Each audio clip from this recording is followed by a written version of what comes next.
சூப்பராக இருக்குது. இளைய தளபதியை ஸ்க்ரீனில் பார்க்கும்போது எங்களுக்கு ஒரு கடவுள் தரிசனம் கிடைச்ச மாதிரி இருக்குது. நெஞ்சில் கிடச்சிச்சு. சூப்பராக இருக்குது.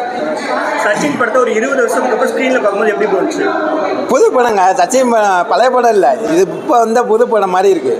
எங்களுக்கு கடவுள் தரிசனம் கிடைச்ச மாதிரி இருந்துச்சு. இப்போலாம் தளபதி வந்து அதிகமாக மாஸ் ஃபிலிம்ஸ் மட்டும் தான் நடிச்சிருக்காரு. அதாவது ஃபைட் ஃபிலிம்ஸ்லாம் அதிகமாக. அந்த டைமில் ஃபைட்டே இல்லாமல் ஒரு படம் நடிச்சிருக்காரு. அது ஸ்க்ரீனில் பார்க்கும்போது நீங்கள் ஏதோ இந்த மாதிரியே தளபதி இருந்திருக்கலாமேப்பா அப்படின்னு ஃபீல் பண்ணுறீங்களா?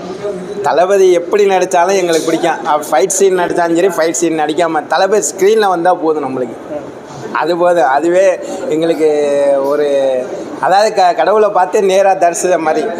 மற்ற இது ஃபைட் சீனாக நடிக்கிறாரு, லவ்வாக நடிக்கிறாரு, இல்லை சோகமாக நடிக்கிறாரு, அதெல்லாம் என்ன எங்களுக்கு நினைப்பு இல்லை. தளபதி நடித்தா மாசு தான், என்றைக்குமே மாஸ். தளபதி வந்து இனிமேல் நடிக்க மாட்டேன் அரசியலுக்கு போகிறேன்னு சொல்லிட்டாரு. அந்த சோகம் தான். தளபதியை ஸ்க்ரீனில் பார்க்காத சோகம் தான்.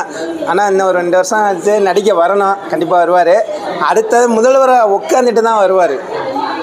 வர வாய்ப்பு இருந்தாலும் நல்லது தான், ஏற்றுக்குவோம். தமிழக முதல்வர் போயிட்டாலும் ஏற்றுக்குவோம்.